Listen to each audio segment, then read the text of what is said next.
We seek your face, O Lord our King, in every trial. 매일 성경 묵상을 돕는 해설 가이드입니다.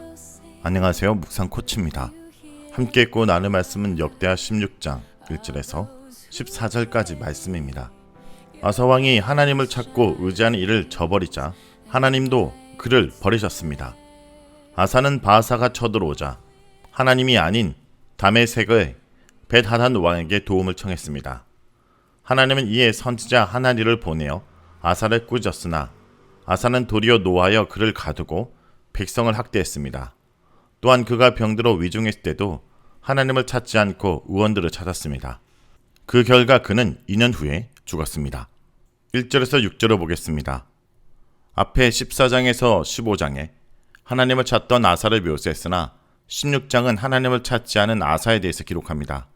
아사는 북이스라엘 왕 바하사가 공격해오자 아람 왕 벳하단 1세와 조약을 맺는 죄를 저지릅니다. 하나님을 버리고 이방 왕과 언약을 맺은 이 사건은 앞서 15장 10절에서 15절에 하나님을 찾고 그와 언약을 갱신했던 앞의 사건과 극명하게 대조를 이룹니다. 바하사는 이번 침입을 통해 라마를 요새하여 북이스라엘 백성의 유다 왕래를 차단할 목적이었습니다. 요로암 때와 마찬가지로 북이스라엘 백성이 종교적인 이유 등으로 이스라엘을 떠나 유다로 가는 일이 종종 발생했기 때문입니다. 라마는 예루살렘 북쪽 5km 지점으로 아비야가 여로보암에게서 빼앗은 베델보다 더 남쪽에 있습니다. 그러므로 라마의 건축은 유다에게 큰 위협이 됩니다. 아사는 이 위기 속에서 하나님을 찾지 않고 다메섹 왕 벳하닷에게 군사적 도움을 찾았습니다. 조약을 맺기 위해 그에게 성전과 왕궁의 곳간을 열어 은금을 내다 바쳤습니다. 르호보암이 시삭에게 모든 보물을 빼앗긴 이후로 모인 재물들, 특히 그와 그 아비가 전쟁에서 하나님을 의지했을 때 하나님이 승리를 주어 획득한 노량물도 포함되었습니다. 아사는 벳하닷과의 조약을 요구하면서 아버지 아비야 때에도 그와 조약을 맺음을 상기시킵니다. 현재는 벳하닷이 북이스라엘 바사와 조약을 맺고 있으므로 벳하닷이 그 조약을 깨고 과거 자기 아버지와의 관계를 생각하여 자신과 언약 맺기를 청하는 것입니다. 아사는 그 대가로 은금을 벳하닷에게 보냈음을 덧붙입니다. 바하사도 조약을 유지하기 위해 은금을 바치고 있을 터이므로 아사는 벳하닷에게 더 큰 예물을 보내야 했을 것입니다. 아사는 이처럼 이방 왕의 힘을 의지하여 바하사가 자기를 떠나기를 바랐습니다. 벳하닷은 아사의 제안을 수락하고 그의 군대 지휘관을 보내 북이스라엘 성읍인 이온, 단, 아벨마임, 납달리의 모든 국고성을 치게 했습니다. 이 목록은 지리적으로 볼 때 북서쪽에서 남쪽으로 치고 내려왔음을 알려줍니다. 바하사는 벳하닷이 아람과 북이스라엘 북쪽 경계 성읍들을 공격했다는 소식을 듣고 어쩔 수 없이 라마 건축을 포기했습니다. 라마의 건축이 중단되자 아사는 바하사가 라마 건축 때 사용하던 돌과 나무들을 운반해와 예루살렘 북쪽에 게바와 미스바를 건축했습니다. 이는 북이스라엘 공격을 방비하는 작업입니다. 7절에서 10절은 하나님의 책망과 아사의 불순종입니다. 아사가 하나님을 의지하지 않고 이방 왕을 의지했으므로 하나님은 선견자 하나니를 보내 그의 죄를 책망하십니다. 이 부분은 열왕기에는 기록되지 않는 내용입니다. 아사는 이전에 선지자 아사를 통한 하나님의 권고의 말에 힘을 얻고 신앙계에게 박차를 가했습니다. 그러나 이번에는 대조적으로 하나님의 책망을 받아들이지도 않고 오히려 말씀을 전달한 선지자 및 이 일과 무관한 다른 백성들에게까지 분풀이를 하는 모습을 보입니다.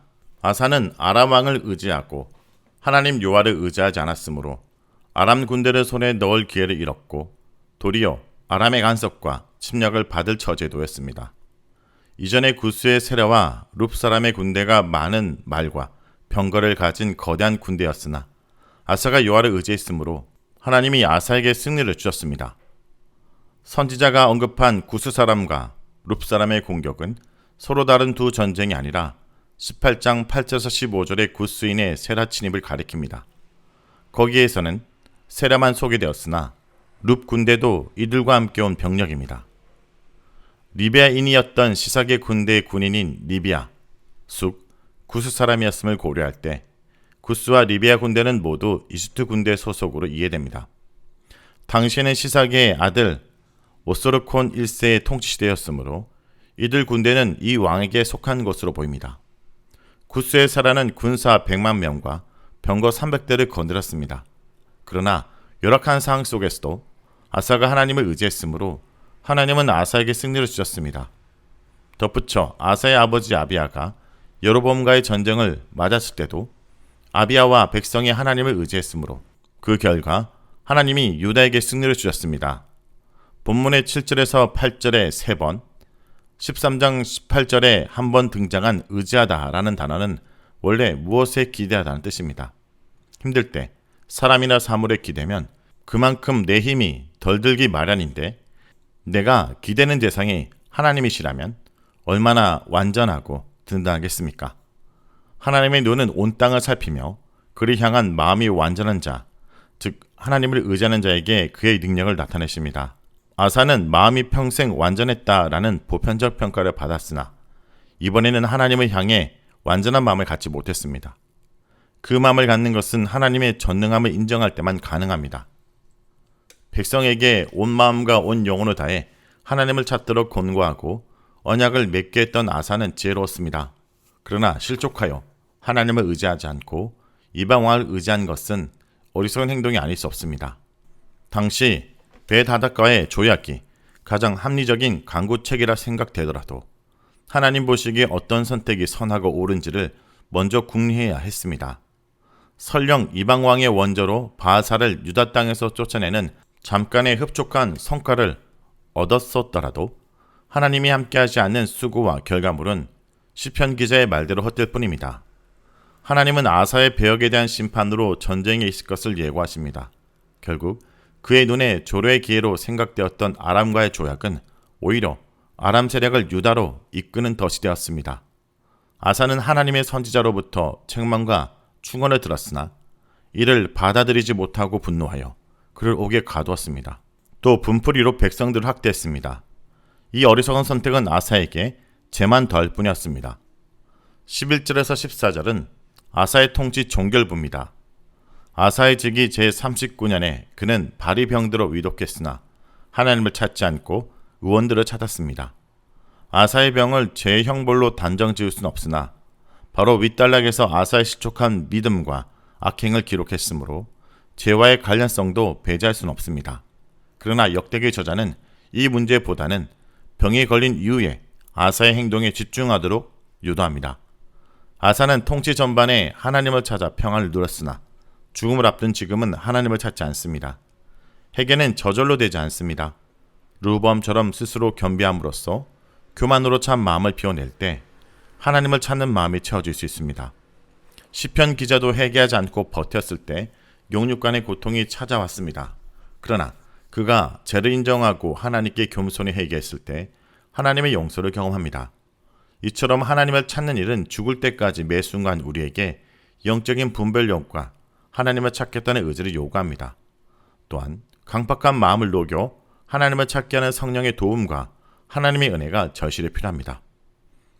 2년 후 41년의 통치를 끝낸 아사는 죽었고 그는 다윗성에 자기가 준비해온 묘실에 안치되었습니다. 하나님을 찾지 않은 아사의 말년에 더 이상 평안과 안식이라는 단어는 나오지 않습니다. 아사의 순종과 불순종이 점철된 삶과 그에 따른 결과는 역대기 청중이나 오늘 우리에게 어떤 길을 선택하는 것이 지혜로운지 보여줍니다. 그를 눕힌 침상은 향 제조법에 따라 만든 다양한 향품으로 가득 찼고 사람들이 성대하게 분향했습니다.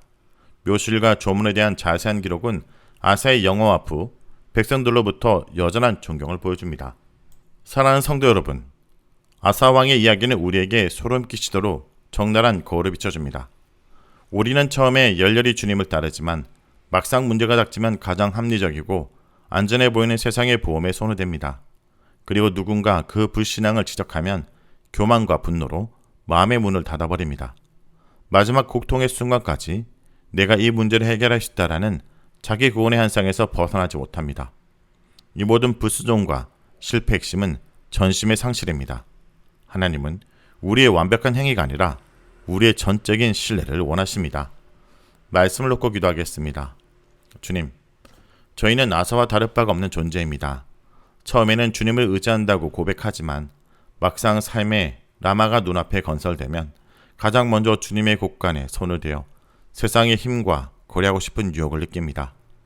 저희 지혜와 경험, 저희가 쌓아올린 성공과 자원을 하나님보다 더 신뢰하는 이 깊은 불신앙과 자기 구원의 교만을 용서해 주옵소서. 주님, 저희는 책망을 듣기 싫어하고 귀를 닫고 마음을 닫습니다. 때로는 선지자 하나니처럼 진실을 말하는 사람들을 미워하고 저희 교만을 유지하기 위해 주변 사람들을 학대했던 죄까지도 주님 앞에 내려놓습니다. 용서해 주옵소서. 국률의 주님, 저에게 다시 전심으로 주님을 찾을 수 있는 은혜를 베풀어 주옵소서. 저희 발에 병이 들고 인생의 고통이 찾아왔을 때 그 모든 것이 저희를 주님께 돌이키려는 주님의 사랑의 채찍임을 깨닫게 하여 주옵소서. 의원들에게만 매달려 궁극적인 치유의 근원이신 주님을 외면한 어리석음을 번치 않게 하여 주옵소서. 주님, 오늘도 주님 앞에 엎드리고 주님을 찾습니다. 우리를 이끌어 주옵소서. 예수의 이름으로 기도합니다. 아멘.